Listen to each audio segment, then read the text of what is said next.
I think we're ready to go then, and if anyone else joins us, then we'll welcome them as they arrive. So thank you very much for joining us today, and welcome to this East West Railway Company online session with your neighbouring parishes and councillors around Lidlington and Central Bedfordshire. Following the launch of the second round of non-statutory consultation on Wednesday last week and the pre-briefing webinars we held throughout the day, this week we wanted to hold meeting sessions with you to run through what we're consulting on in your area in more detail and address any initial questions you may have about our options and proposals. We have been holding similar sessions with all the parishes and councillors between Oxford and Cambridge across the week.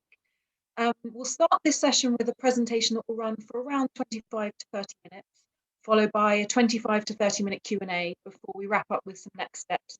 We should be done in the hour, but I'd just like to say that if we do, if we don't get time to answer all the questions that you have, or if there are questions to which we don't have the answers at our fingertips, we can obviously follow up over email, and there'll also be further opportunities in the consultation to meet with us. So please don't think that we're not able to answer the questions. My name's Hannah Staunton. I'm Head of External Affairs at the East West Railway Company. I'll just quickly take the opportunity before we start to introduce the rest of the team. If you could flick your cameras on, team.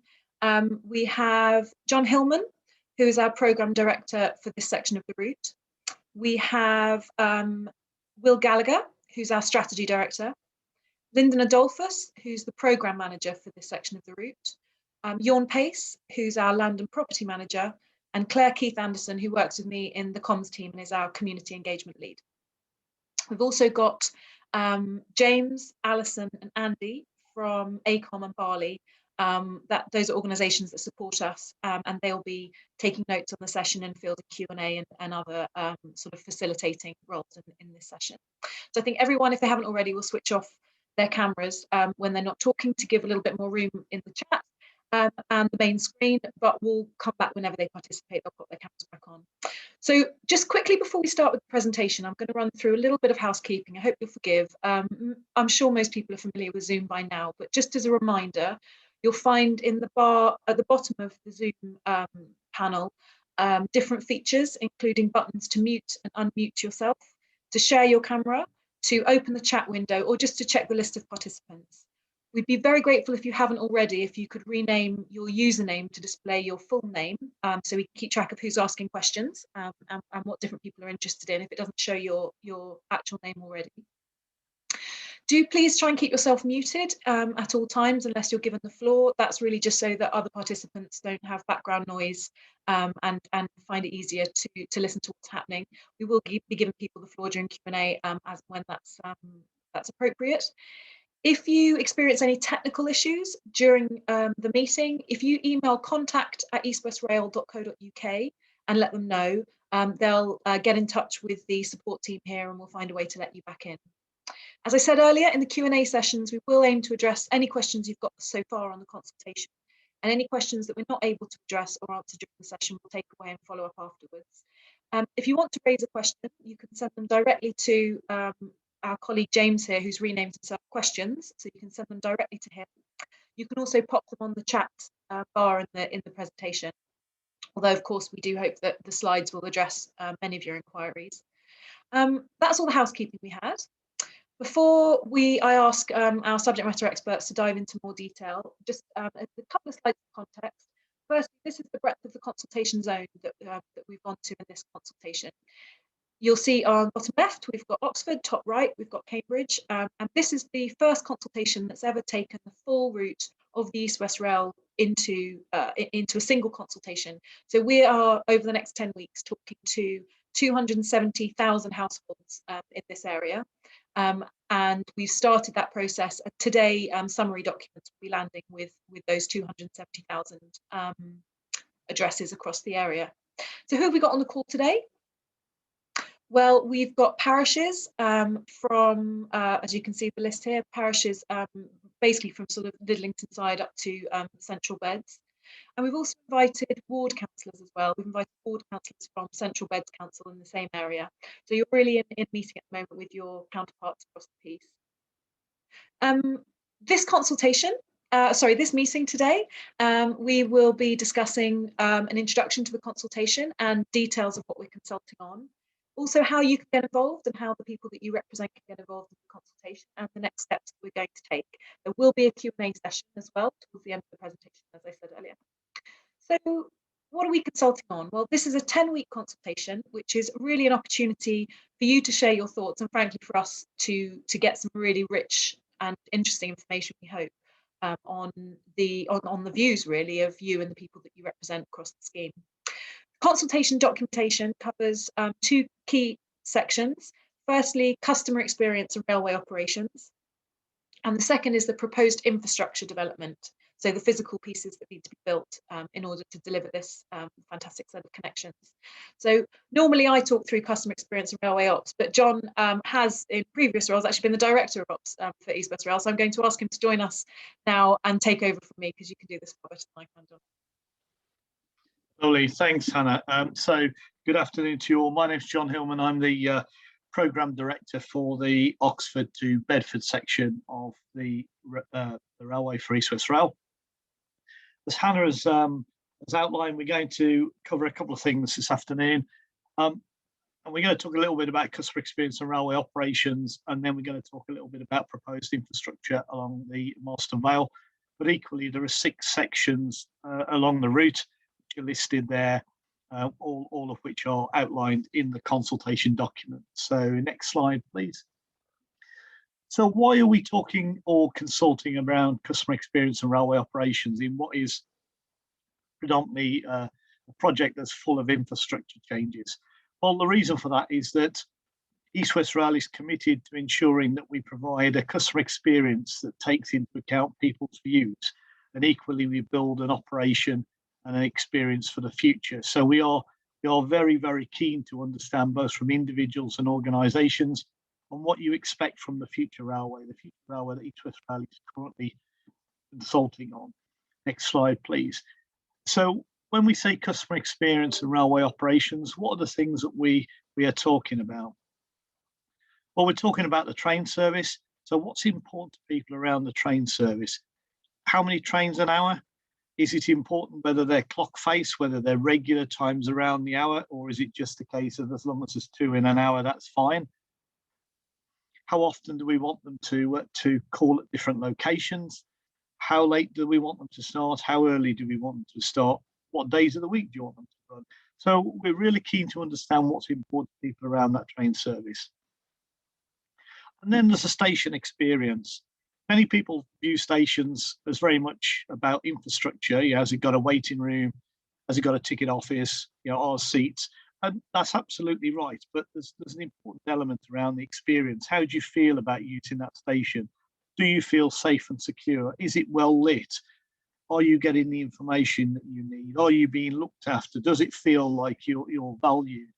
So again, we want people to talk to us about the station experience that they would like to see as part of East West Rail. Now, of course, many people spend quite a lot of time on the train. It's the longest part of the journey. And again, what does that really mean to people? What are the things that matter to people? Is it about getting a seat? Is it about having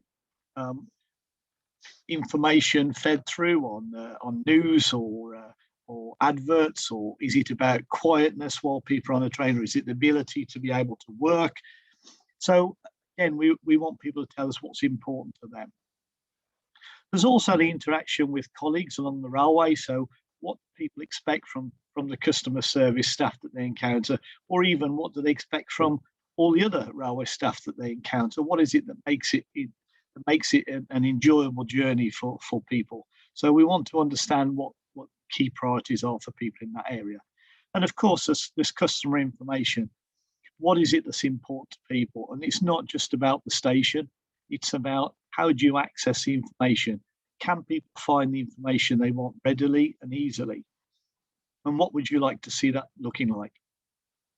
So, as I said, it's really important that we get people's thoughts in order to help us formulate what East West Rail customer experience really looks like. Next slide, please. So moving on to the route, and Hannah alluded to the fact that this is the first time we've consulted on the whole route for East West Rail, and that's a map of the route. In the bottom left, you've got the blue box there, Oxford to Bicester. As people are aware, that's an existing railway. The dotted section is the piece that's currently funded and that's recently been, funding was recently announced for that, and work is underway to bring that piece of railway back into use between Bicester and Bletchley. And once that's in place, it will allow Milton Keynes services to run. The green box is the Marstonvale piece between Bletchley and just outside Bedford. The red box being Bedford and just north of Bedford. And then the piece that's in yellow, the number of lines there, those are the route options that we're talking about in this consultation. And the blue and green boxes are the final piece where it heads off towards Cambridge in order to make the connection for the full line. Next slide.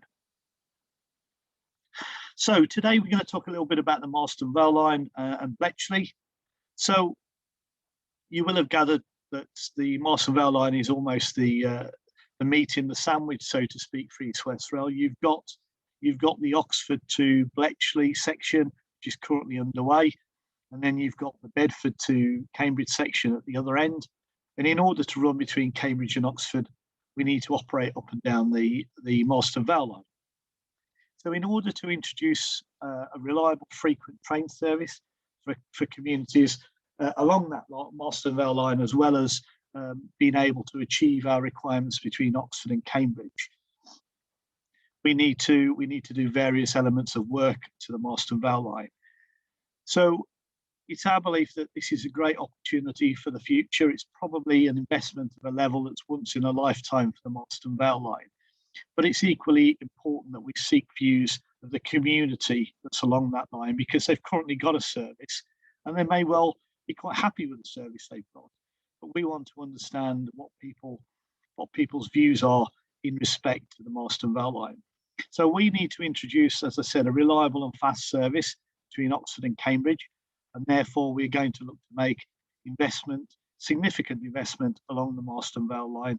And if people are interested in which section this is in within the consultation, it's section B. Okay, next slide, please. So why are we proposing to do this work on the Marstonvale line? You might say, well, there's a railway line already there, and that's absolutely true.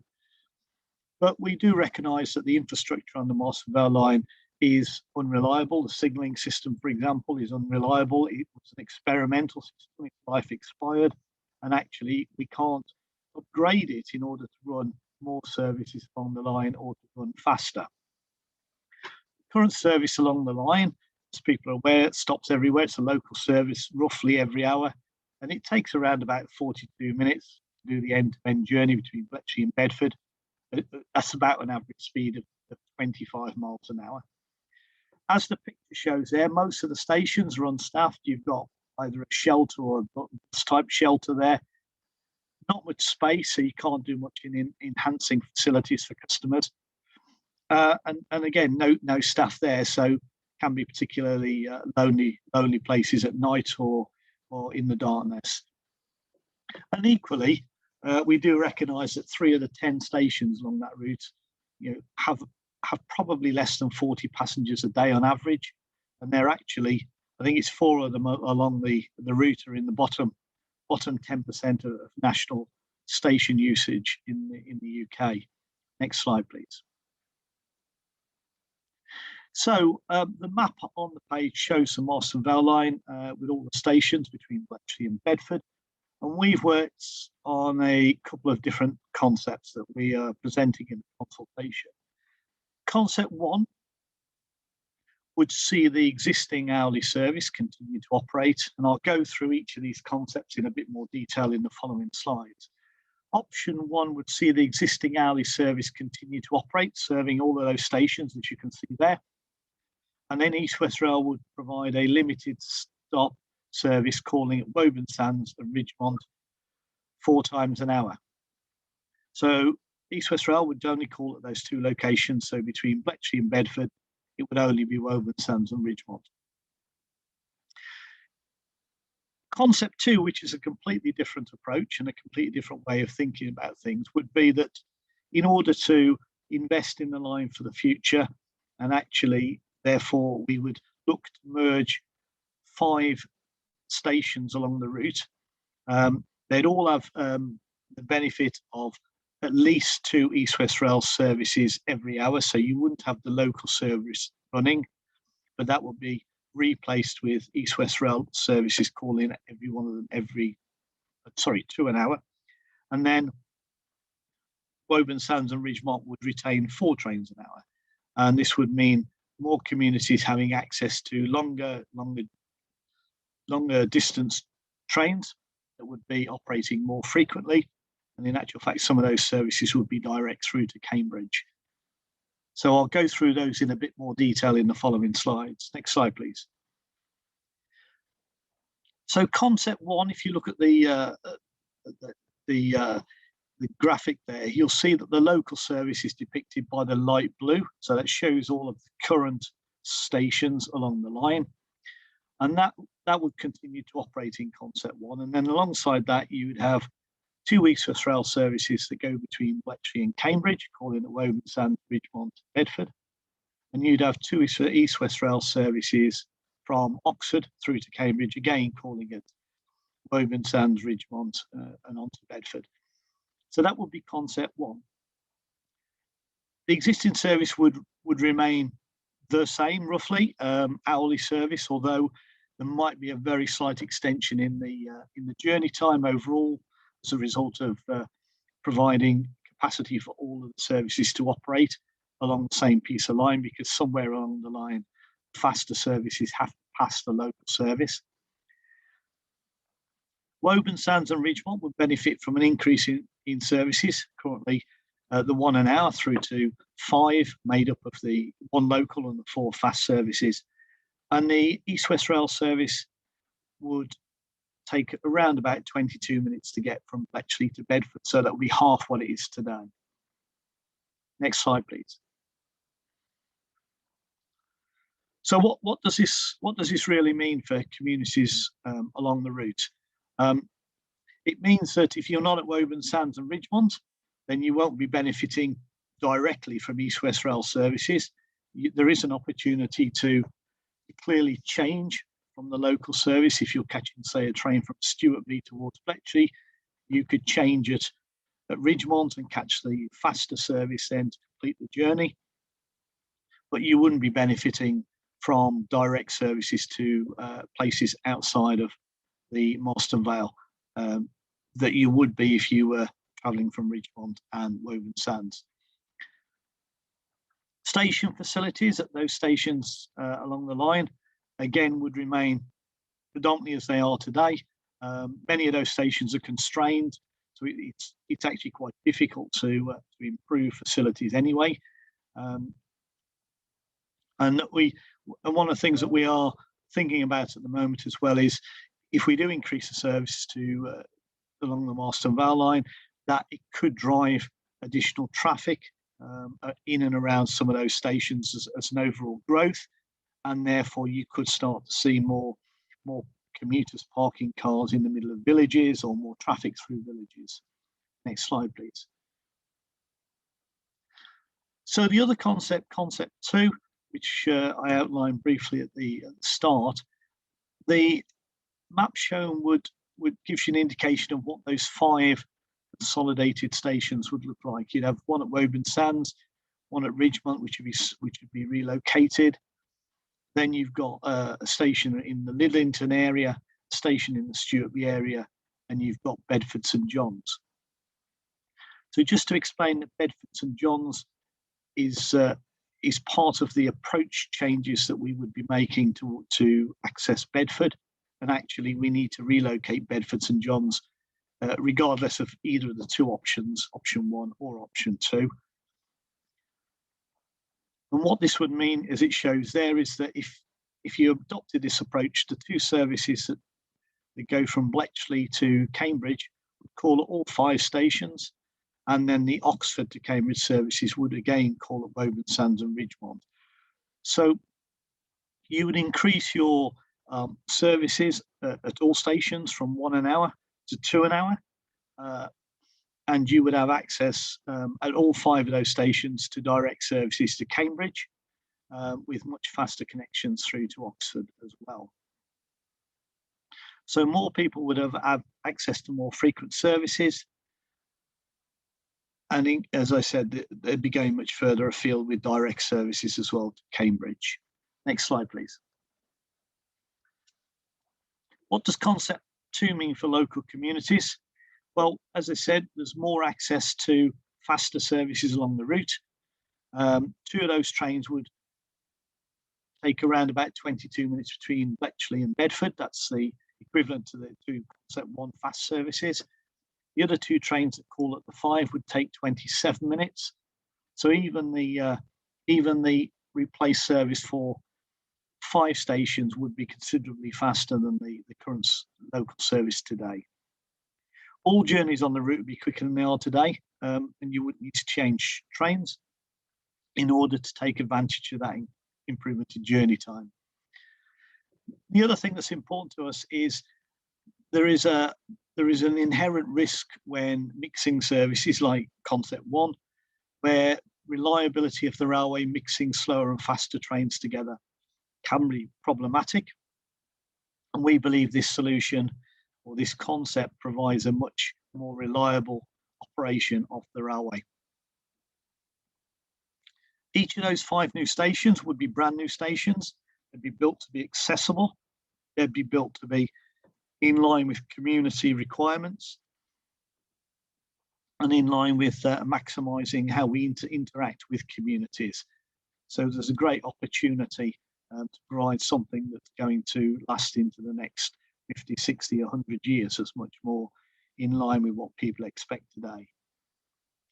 And we also believe that because we'd be able to build much better stations with better facilities and likely to provide additional car parking, that actually we'd be able to remove that risk of villages and commuters' cars being parked around stations like they might be in Concept 1.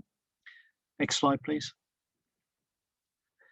So the other area that we're looking at the moment on the Marksonvale, and users along this route will know, but there are a significant number of level crossings on the Marksonvale. There's actually 31. These are a mix. They're highways, they're footpaths, they're user-operated crossings. And we need to take a view as to how we manage all of these crossings, given the increase in train service and given the increase in increase in speed along the route. They are important places because they are inherently one of the most unsafe parts of the railway system, and many accidents, and they are subject to abuse and misuse as well, which doesn't help. Next slide, please. So just to give you a bit more information on the level crossings. So out of that 31, Network Rail currently have powers to close 11 of those under the previous Transport Works Act order. And that was to introduce an hourly service with the current speed along the route as it is today. We do know that Network Rail have recently closed 3 crossings on the line. But East West Rail would increase the number of trains from the current 1 an hour in each direction to either 4 or 5. And we would be looking to increase the line speed from 60 miles an hour to something closer to 90 or 100 miles an hour. And that brings significant risk, and it changes the way that we need to consider how these crossings operate. Crossings also bring a level of unreliability because some of them interface with the signalling system, but equally there is the unknown of user crossings where people may or may not follow the rules or regulations, and that brings that level of safety risk. Next slide, please. So, as I've talked about a little bit to do with safety concerns, the Office of Road and Rail, their advice is that where possible, that the first thing you do is seek to close level crossings permanently and remove the risk from the railway and from road users as well. And as I've said, that with four times as many trains using the line and running faster, this means that we can't operate these crossings in their current format, and we need to actually make some changes. Next slide. So just to give you an idea, the map shown there and the little white dots with the crosses on, that's the number of crossings if you overlay them on a 16 3/4 mile section between Bletchley and Bedford, and as you can see, that's quite a high number for us to look at and deal with. What does it mean, or what work have we undertaken so far? So we've looked at each of these crossings within the consultation document, and we've proposed some potential options in how we deal with these. If we were to follow those options through, then you could see something like between 16 or 19 new bridges either over or under the railway, with links to existing footpaths or access routes. But our aim of our proposals in the consultation is to ensure that we give people the opportunity to comment on and provide their thoughts and ideas on the proposals that we've made. You know, we're keen that we retain as much convenience for users of the local rights of way, but also that we ensure that any crossings that we leave in place, or any crossings that we replace, provide much more safety and for any user, but equally allow us to operate the service more frequently, at faster speed, and maintain reliability. Next slide, please. So the Marstonvale line, we are going to have to make some changes, as I've talked through. It does need modernisation to enable faster and more frequent trains. The improvements are not just specific areas; they are going to need to be along the route. For example, in the Bletchley to Fenny Stratford area, we're going to have to put an additional line in, which is currently one line. That's going to involve potentially additional bridges in that area. And then at Bedford St John's, as I said, we need to relocate the approaches into Bedford. That's currently a single line. That will be a double line into Bedford. So we've got quite a lot of work to do all the way along the route. We need to clearly close the route for some of that time in order to be able to do all of that route. And we're looking at the moment in what the possible strategy would be for the best for customers along that route in order to undertake the work. And equally, we need to test the new systems once they're in place. So we've also looked at existing plans, and as I said, we're working our way through how we can minimise disruption of construction work to local communities as we develop those plans. Next slide, please. So in respect of how we do this work along the Marstonvale line, there are probably three options, and that's the ones we've talked about in the consultation.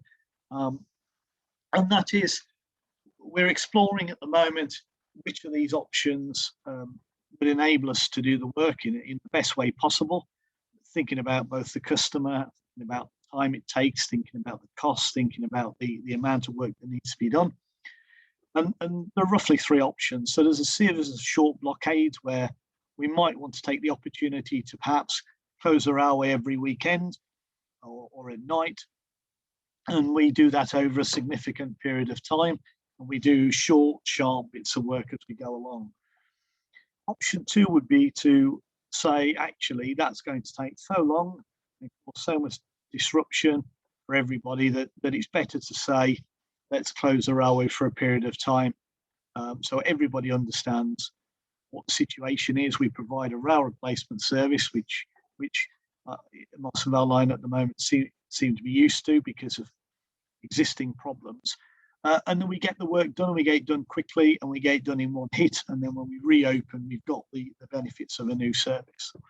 Or it could even be actually, there's a mix of short and long blockades that provide the optimum solution. So we're currently working our way through what those options might look like, and we'll define that in much more detail in the statutory consultation. Next slide. Okay, I'm going to now pass over to John to talk about and land. Thank you. Thank you, John. So I'm going to talk about pertinent information for landowners. So whilst we're at an early stage in terms of our design, we have written to landowners who could be potentially physically affected by the land search areas to inform them of our proposals. Inevitably, with a project of this size, these proposals do require additional land. And as part of our DCO application, we will be seeking powers for compulsory purchase. Compulsory purchase, however, would be our last resort after other means. I'm keen to point out that the land requirements are not finalised, and we're looking at a number of options, which John pointed out. And these land requirements and search areas will be refined as our design evolves. So as I've said, we've written to landowners, encouraging them to get in contact with us so we can talk them through the proposals, the various options, and the search areas for the footbridges, road bridges, and underpasses, etc. And then through speaking to landowners and gaining feedback, will also help us understand the land use and how we can keep our negative impact as minimal as possible. So whilst we're at a very early stage, we are consulting on a discretionary purchase scheme, the need to sell scheme. And if introduced, this would provide support to those who have a pressing need to sell. And if introduced, it would be at the preferred route or option selection point at the next level of consultation. We have a dedicated team who can talk to the landowners about their concerns. And we have a number of resources on our website, and there's a section focused on land and property. And that contains a number of guides on things like the need to sell scheme, compulsory purchase, and compensation. There's also feedback forms, which are encouraging people to return back to us, and also how to get in contact. I'll now pass back to Hannah, who will discuss the consultation further. Great, thanks so much, James and Jon. That was really, really interesting stuff.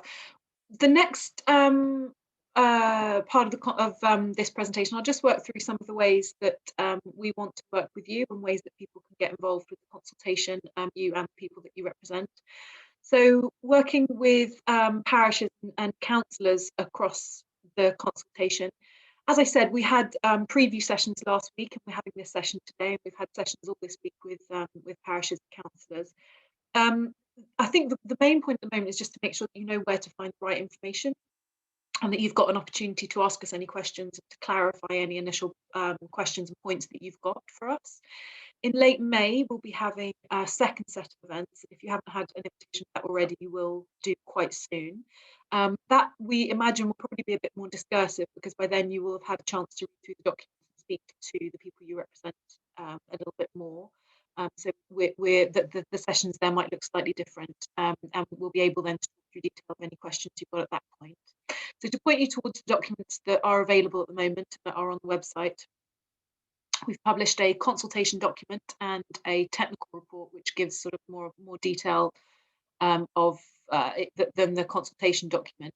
There's a consultation summary, what I mentioned at the beginning, which is available on the website, but is also being posted to every address in the consultation zone. So all of the people you represent will have a copy of that soon, if not already.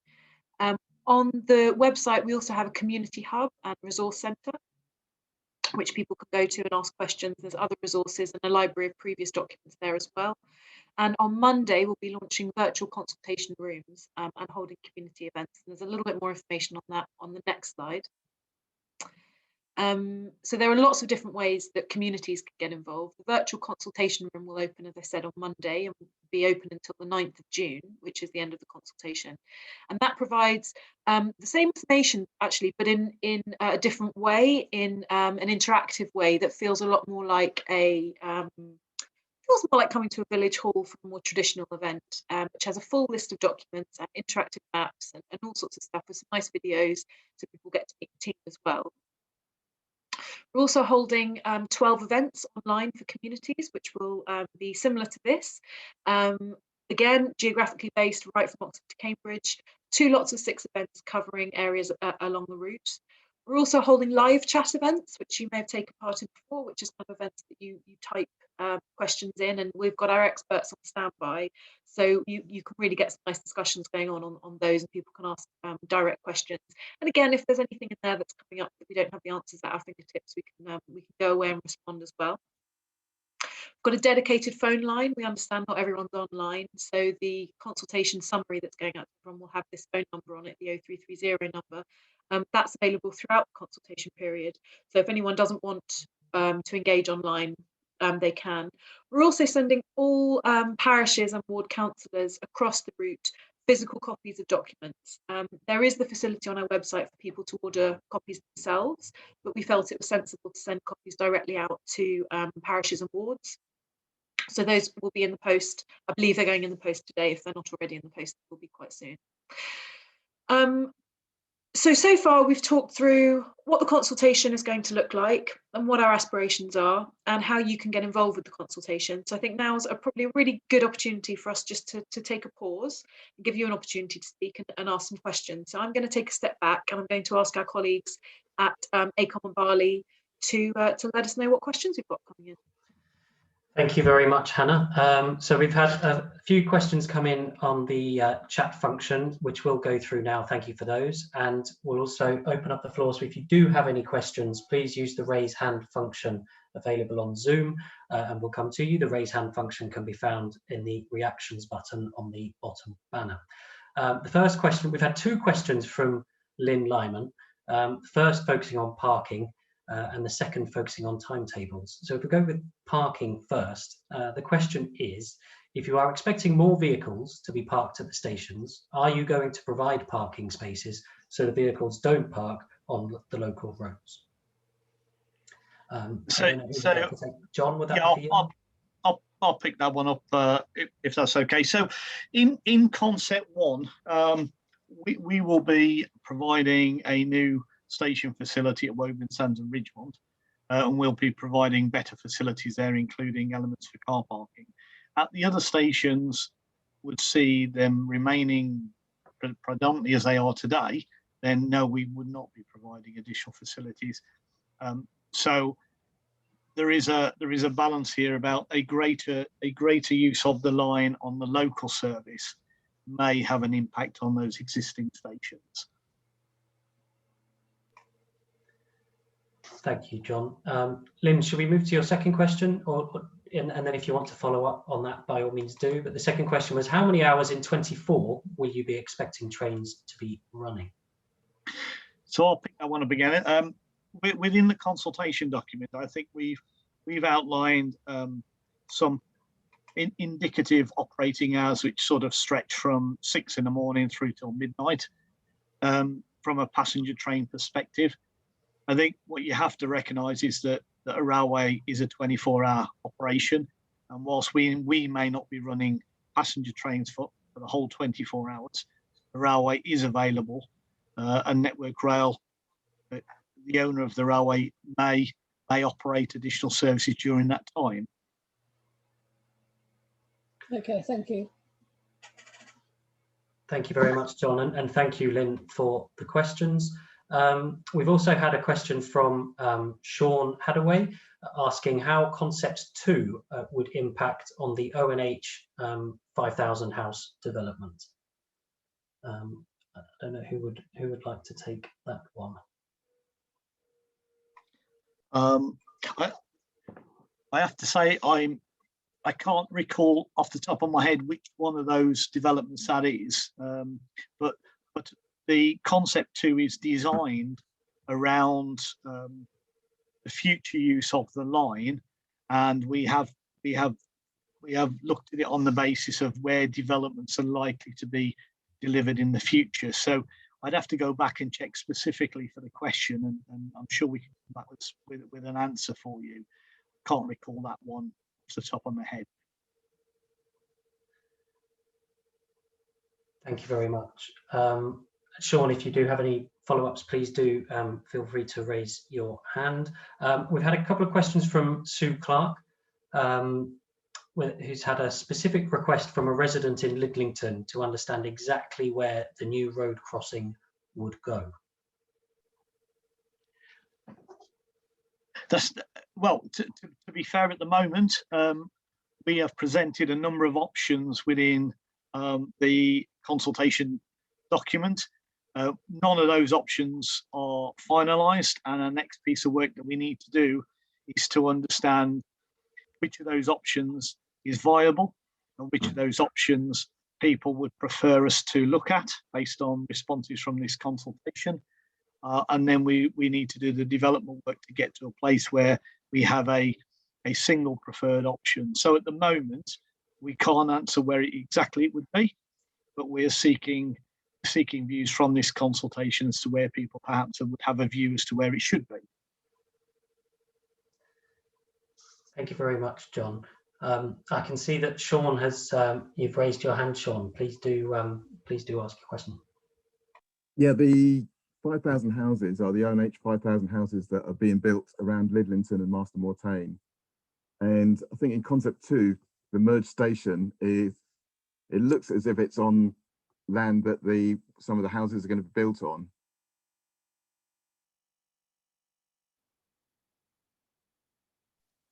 So I don't know if you're actually working with ONH.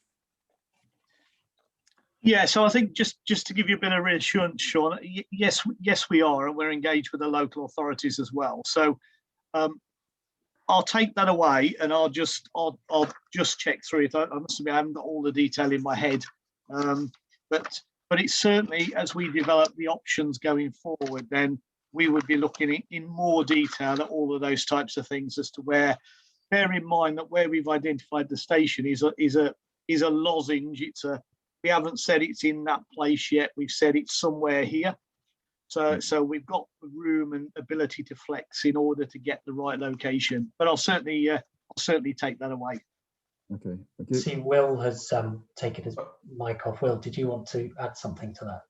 No, I think it was really just to reinforce John's point, which is, we are aware of where sort of local, where local development plans are coming forward. So you're absolutely right to talk about those 5,000 homes. And one of the things that we were I know as we were sort of looking at it, there is it may well be that actually the new station would be sort of more easily accessible from where that development is happening.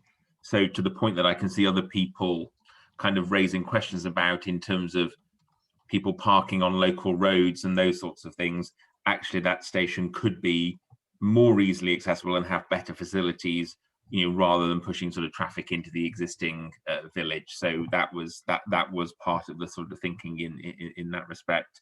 And I do know that Stephen, who's been doing some of the development work on this, has spoken to the guys at ONH, as far as I'm aware.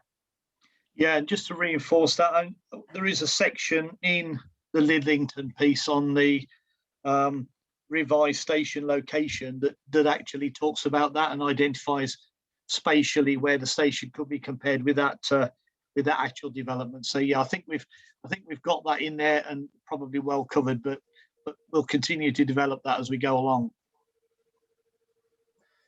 Thank you. Thank you, John. Thank you, Will, and thank you, Sean. We've got a hand up from Graham Turner. Graham, I will come to you in a moment. Just very quickly, a question in the chat has come in from Bob with regard to, I think we'll have seen recent coverage around the cancellation of the Oxford-Cambridge Expressway. And the question is your funding better guaranteed by the cancellation of this expressway? Who would like to answer that one?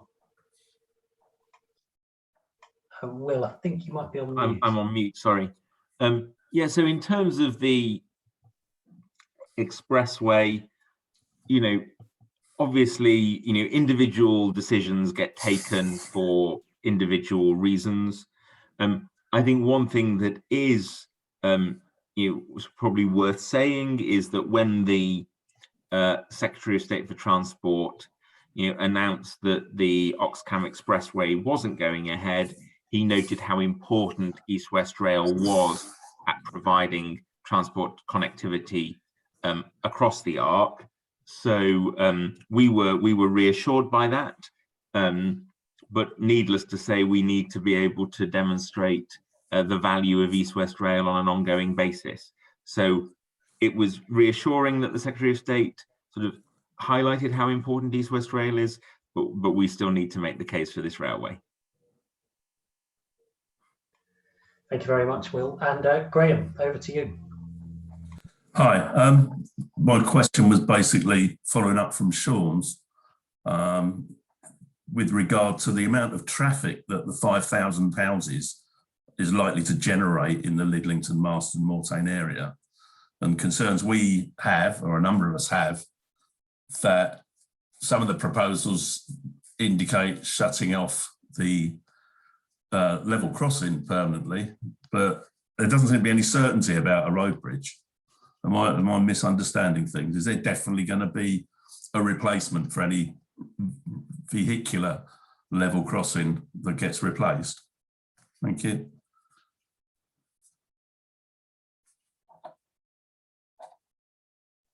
Sorry, missed the mute, and apologies. Right. So at the moment, what we're looking at are options about how if we close that level crossing, what the options be, and we've outlined some of those options in the consultation document, and we'll continue to develop options into the stat consultation to present. But the purpose of this consultation really is to get people's thoughts and views and ideas about what they think the answer is, as much as what we do. So if you've got thoughts and ideas, then please feed them into the consultation. Thank you. Thank you, John, and thank you, Graham. And we've got another question from Councillor Sue Clark with regard to land. So, Jorn, I wonder if you could answer that. The question is, how does a landowner contact you directly? Yes, certainly. So landowners who could be directly affected received letters from us a day or two before our consultation launched.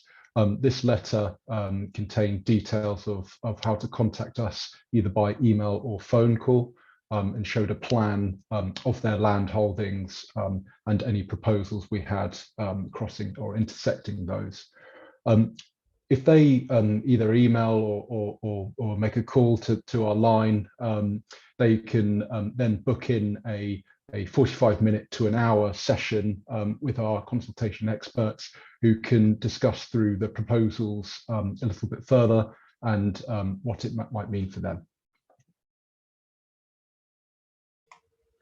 Thank you, Jorn. Sue, does that answer your question? Happy, great. So that's all the questions that we've had in the chat, and I can see no more hands up at the moment. So if there aren't any further questions, then I think there are a couple more slides. Oh, Sue, I can see you've got your hand up. Yes, sorry.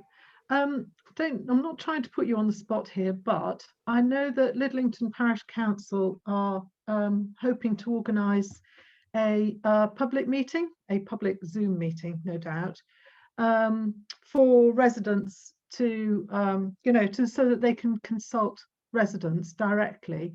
Would East West Rail be prepared to be in attendance, or have someone in attendance to answer any questions at that meeting, please? This may even come as a surprise to the chairman, who's on this call, but I have been talking to the clerk. So Sue, look, we're obviously very keen to engage as much as we possibly can. It's the reason we're doing these events. We've got live chats and a variety of other things. One of the things that we're, being honest with you, one of the things that we're just grappling with at the moment is we're getting lots of individual requests sort of on that basis. And we want to make sure that we are fair in the way that we sort of respond to those. So in principle, we're really happy to do town hall. We're really happy to do these meetings and answer questions, and that's why we're doing events like this. I think it's probably just worth us, just before we start committing to individual ones, just making sure we've got a sort of clear approach so that we, above all, treat everyone fairly. But as I say, in principle, our approach is always to be open and to answer questions where we can. So we will just take it away, but that would be the only reason why we would, we might just need to think about how we do it. Okay, thank you, Will. So if I were to follow up the request in writing, who the clerk was to, who should they write? Who should she write to? If you send that to the contact @ email address, because that makes sure it doesn't get lost in my inbox, but don't worry about, also copy me so I've got visibility, but if it goes to contact at, it'll go into our system of getting tracked and all those sorts of things as well. Lovely, thanks, Will. Thank you very much. And so over to Hannah. Yes, thank you very much. And I would say, you know, as we've said at the beginning, if there are more questions that come up that you want any sort of points clarified or anything like that, please do email us. We'll mention the email address, which is also listed here, which that should be contact@eastwestrail.co.uk. I'm supposed to typo there. So if you want to email, apologies, I'm confusing myself at this point, not good. Consultation@eastwestrail.co.uk is where the consultation responses can go to. Contact@eastwestrail.co.uk is our normal email address that you can email anytime. All of that comes through to my team.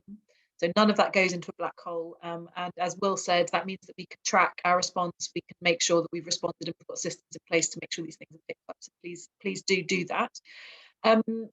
We've spoken now about what's in the consultation. We've spoken about how people could get involved. We've flushed out some of the questions. One of the most important things to us really is that people are definitely responding to the consultation. And that the conversations that are being had, whether that's in town halls or in pubs or when we're allowed into them, or any conversations that are happening, that we're actually able to capture people's thoughts and opinions in a way that we can turn into meaningful feedback, and make sure that we are able to take it into consideration as we move forward with the design. So please do encourage people to either go online to download a feedback form or directly put their feedback into the website. You can also find feedback forms by phoning that phone number that we've got there, and people can send them out directly. People can order feedback forms off the website. There's loads of different ways that people can do that. So please do ensure that you get in touch and that you're encouraging people through whatever communications and whatever channels you've got to give us that feedback, because that's really going to be incredibly important for us as we move forward in the design. So I think at this point it's just really left to me to say thank you so much everyone on the call. I know it's taking time out of your busy day to come and join us for this, but thank you so much for taking the time. Thank you very much for the questions that you asked. We really do hope to see you again in late May, and as I said, we're absolutely here in the interim. So I think on that note, I'm going to wish you a very, very happy weekend, hopefully, and no doubt we will see you soon. So thank you very much indeed. Thanks.